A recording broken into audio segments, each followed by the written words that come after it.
Hey, how are we doing, everybody, and welcome back into the SFS channel. My name is Gavin, and today you are seeing SFS featuring our new virtual background here. You already seen if you've watched our previous episode from today. We also posted our must-sit wide receivers for this week. This episode obviously being the must-sit running backs portion. But yes, we have no longer any more SFS kitchen or countertops in the backgrounds of our videos.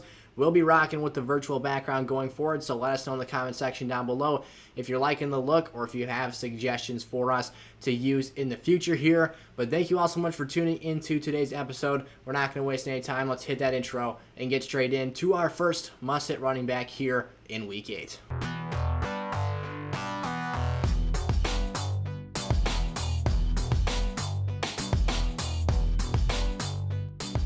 Alrighty, before we get into Kenneth Gainwell here, we're going to overview our picks from Week 7, go over where we were right, where we were wrong, and then we'll get into our picks here for Week 8. So overall, things went very well. 4 out of our 5 picks were accurate.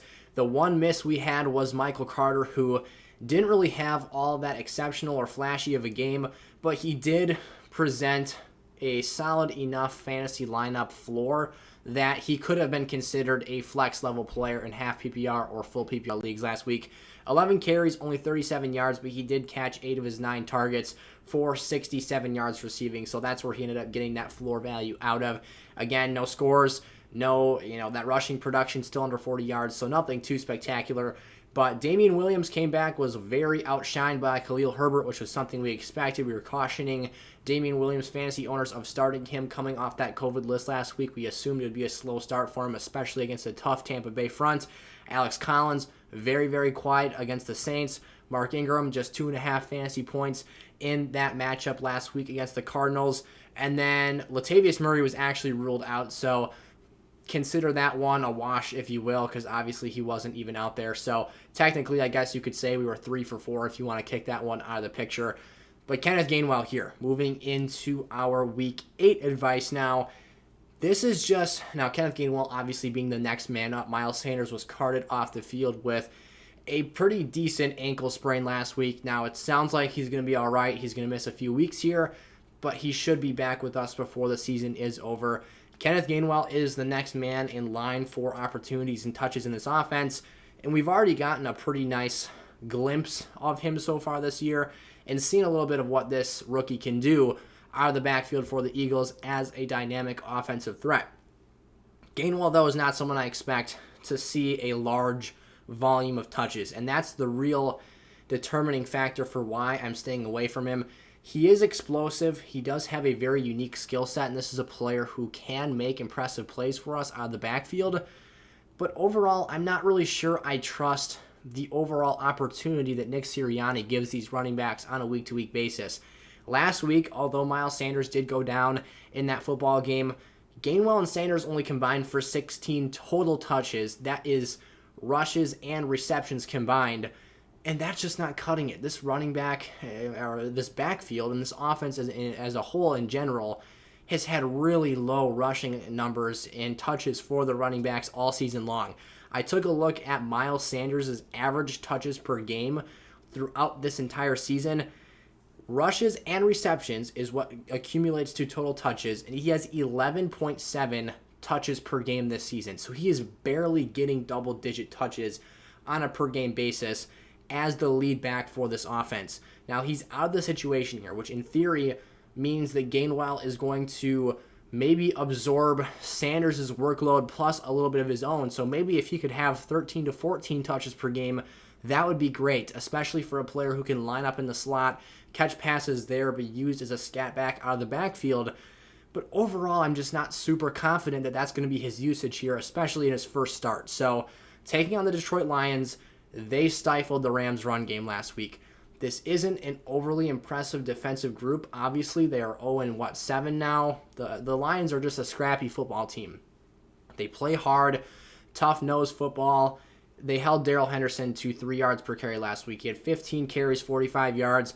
That's a clean 3 yards per carry. I don't know if Kenneth Gainwell is, he is a lot shiftier, I would say, than Henderson, and he can kind of squeeze through and get lost in blockers easier. But I think that we're not going to see an overly exciting game from him in the rushing department. Where he's going to have to get things done if he's going to be a lineup play this week is in the passing game, making explosive plays out in space as a receiver. He's capable of doing it. I'm just not so sure I want to bet on that here in this first start for him here against the Lions. Myles Gaskin, Miami taking on the Buffalo Bills this week. Looking back to that Week 2 matchup, now this is the game that they transitioned from Tua to Jacoby Brissett due to him obviously having that injury that held him out for a few games. But Myles Gaskin was still held to a very quiet performance, just 6 fantasy points. That's been kind of a trend for him this season. He's had a handful of games under 10 fantasy points, even in half PPR scoring. The factor that has made Myles Gaskin relevant in fantasy lineups on a week-to-week basis has been heavy involvement in the receiving game and scoring receiving touchdowns. He has 0 rushing TDs this season, but in weeks 5 and 7, when he had 14 total targets through those 2 games, 7 per game there, obviously, if you do the quick math, those are the games when he was able to be most effective as a fantasy asset. If he doesn't get that work here this week, plain and simple, he's not going to be able to go out here and put up RB2 or even RB3 numbers for your teams. I think that there is a world here where Gaskin's skill set is very capable of producing a fantasy relevant player. This offense just needs to give him those touches. The goal line carries have been few and far between for this offense as a whole, but in general, Malcolm Brown has been the guy who has been the short yardage situation back to pick up those 3rd and 1s, 4th and a yard, 3rd and inches type scenarios. So there's already been a very valuable piece of Gaskin's fantasy workload scraped off the top of his productivity potential here. He's got to find other ways to make up for that difference in a game where the overall game script could get out of hand here if the Buffalo Bills come out here and run the score up. The only way he's going to be able to get you points is in the passing game with Miami trailing and trying to come back. If this is a game where he's not able to get rushing attempts and opportunities, that limits the way that he can be a productive player for us this week. So I'm staying away from Gaskins. There's probably going to be some situations where teams have to start him this week, but a player overall I'm not too excited about. Antonio Gibson. This one, he's been frustrating, let's just say that this season. He's flashed his talent. He is unquestionably a very, very skillful player. Super dynamic. Has the opportunity to be used in a fashion that could make him a top-level fantasy running back. Now, he's not quite as talented as your Dalvin Cooks, Christian McCaffreys, Derrick Henrys, obviously, but this is an offense that could produce a top-level fantasy player if they just gave him the volume and the workload to do so. Now, he's got some things working against him. Obviously, he's got a stress fracture in his shin. That's been something that's been well documented here the last few weeks, and we have had our eyes on as a fantasy community, keeping that very closely monitored and under the lens of investigation here. And then he's got the calf issue as well, and that's something that just kind of adds a little bit more questionability and concern towards the situation. I've been a big fan and in favor of moving off of Gibson in leagues where you own him, because I see him as kind of a ticking time bomb here, in essence, as a player that at any moment his whole season's productivity and potential could just be blown up in your face if that injury progresses with his shin. But I mean, Eric, behind the green screen here, if you had one word to describe Antonio Gibson so far this season, what would you say about him? He's an abomination. All right. He shouted that, so if you didn't hear that, I'm shocked. He said he's an abomination. That's maybe a little bit extreme, but Antonio Gibson has been a very disappointing player as either a late first-round pick or early second-round pick for a lot of fantasy leagues. His touches are also decreasing, and for a player who should be being used in a very dynamic fashion, he's literally only averaging 2 receptions per game. As a rookie, his top and his most intriguing skill, I should say, was his pass-catching ability. Because he was a wide receiver in college, because he has such a extensive background of collegiate football catching passes, he should be being used that way more. J.D. McKissic's coming in, stealing some value. At this point, in full PPR leagues, I'm not so sure that the gap between J.D. McKissic and Antonio Gibson is all that big, or that there even is one, because those freebie pass catches that McKissic's racking up are making up the difference in their rushing attempts. So against Denver this week, the Broncos have had some games where they've blipped in their run stop. But Gibson last week, in a game that was exploitable against the Packers. Now, the game script got out of hand late, but they were in this football game for 2.5, 3 quarters. He had opportunities, only 2 receptions. Again, that's his average for this entire season. He's only got 14 total catches in 7 games this year. You want to see more. He's had an explosive reception against Buffalo this year, but outside of that, there's really a lot left to be desired from Gibson's production. So if you've got better options, I'm certainly entertaining those this week, and Gibson could be another one that we are scratching our heads with here at the end of Week 8. Mark Ingram. This one is literally a weekly occurrence. At this point, it's like no fun. I look up, I'm checking out the schedules for this week, stacking up the opposing running defensives versus obviously the offense and the rushing attack they're going up against. And I feel like every single week I look at the Texans and I either feel like the team they're playing has a far better run stop than they're capable of producing against, or they're just flat out going to get destroyed and the game script is going to get so out of whack by the second quarter that they're not going to be able to run the football anymore. I mean, someone go back and look up how many straight weeks Mark Ingram has made the must-sit list. 9 total touches last week, 27 scrimmage yards. The Cardinals just walled the Texans. They kept it close for a little while, but then the Cardinals just completely blew them out of the water. This team with Davis Mills is just not really... I mean, they had a little stint against the Patriots where it looked like they were going to upset them, but outside of that game, they have played very bad football with the exception of Week 1 against the Jags. So this is not a team that's going to be in a situation where you're probably ever going to get 4 quarters of meaningful football where they can actually afford to run the ball. It's at this point, it's not even that hard to think about. Mark Ingram, none of these running backs, especially too, with how much they utilize and switch out the players on the field in the backfield, are getting enough touches to be considered even a workhorse or even at times an RB2 level player. We talked about it in Week 1. Mark Ingram probably peaked in that matchup against the Jags when he scored a touchdown, had, 26 carries. There's not efficiency here. You're giving me an aging running back whose skill set and overall athletic prime is on the decline. Not a situation I'm looking to buy into, and especially here against the Rams, this one could get ugly very quickly again. Leonard Fournette. So this is probably, outside of Antonio Gibson, the most valuable fantasy name that I think is on the bust radar this week. Don't take the New Orleans Saints defensive front for granted and do not overlook them, even though that they've lost a lot of names from that unit last season or in years prior. This is still a unit that absolutely now, the Seahawks this past week were very one-dimensional. It was ugly weather. We knew they were going to run the football, and Pete Carroll was running that ball way more than he probably should have. With the success that he was able to have early on in that game, especially, and now a lot of this was DK Metcalf just being DK Metcalf, but you at least got to take shots down the field to keep the defense honest. That's besides the point, though.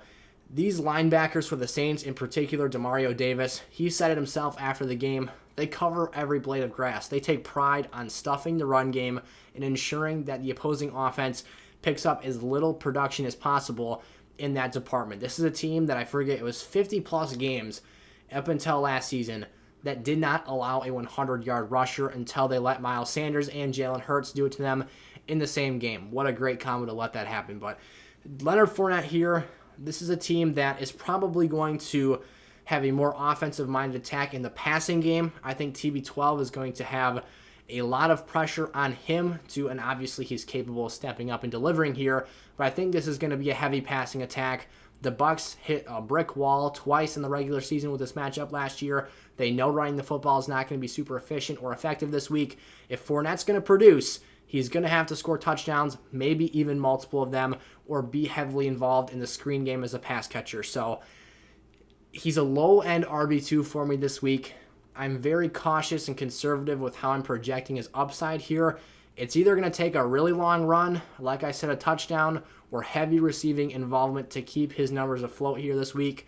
With the production he's had as of late, 4 touchdowns in the last 3 games, he's almost, you hate to say this, but due, because he's not one of the elite fantasy running backs. He's a very, very sturdy and quality running back too right now, and he has exceeded expectations for the season, and he's been awesome. He looks great.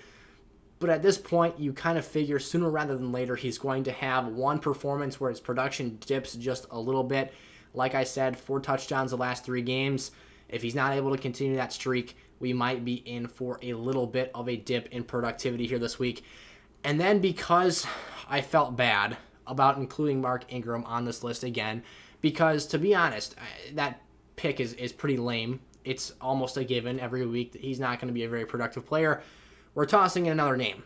Michael Carter for the New York Jets, the rookie running back, third-round pick in non-PPR formats. I'm going to sit down this week for the sole purpose. We talked about him, his production last week, 67 yards on 9 targets.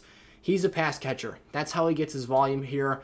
This Jets offense is kind of inept in terms of the run blocking and being able to sustain blocks downfield and to create space for this team to run. Carter's kind of established himself as the lead back in this committee-style offense for those running backs there. He's definitely the most talented. He's very shifty out in space. He's a dynamic player and dangerous if you let him get loose. But if he doesn't score a touchdown, if he's not heavily factored in the receiving game, I don't think his production is very worthy of a starting spot outside of a flex play. And again, if you're not playing in PPR formats and picking up those easy points for him catching passes, it's probably not worth entertaining him for a lineup spot here against the Bengals, which has been one of the more underrated but very sturdy units against the run. And in terms of yards per rush that they're allowing this year, they're up at the top of the group. All right, those are our 5 must-sit running backs for Week 8 fantasy football action. If you enjoyed today's video, make sure, as always, to leave it with a like and click that subscribe button if you're new around here. If you're looking for some answers to any questions you've got for me this week, you can drop those down in the comment section below, and I'll get to as many of you as possible. But if you want guaranteed responses, go check out SFS Gold on our website, sizzlefantasy.com. We'll give you access to our weekly positional rankings for quarterbacks, running backs, wide receivers, tight ends, and defenses based on matchups, health, injuries, all that good stuff, who they're playing this week, their production for, you factor in the success they've had throughout the rest of the season. We take a ton of stuff into account when assessing those rankings and building those for you all every week. You can go check that out for just over $1 a week on our website, or you can go check out Thrive Fantasy, and when you plan their site, deposit $10 or more all the way up to $100. Using promo code SIZZLE, that's SIZZLE, they'll give you a 100% deposit match up to whatever you put in, again up to $100, and on top of that, we'll give you a month of SFS Gold for free on us for supporting Thrive and helping us out here on the SFS channel. So, thank you all so much for watching. I'll see you guys next time. Peace out.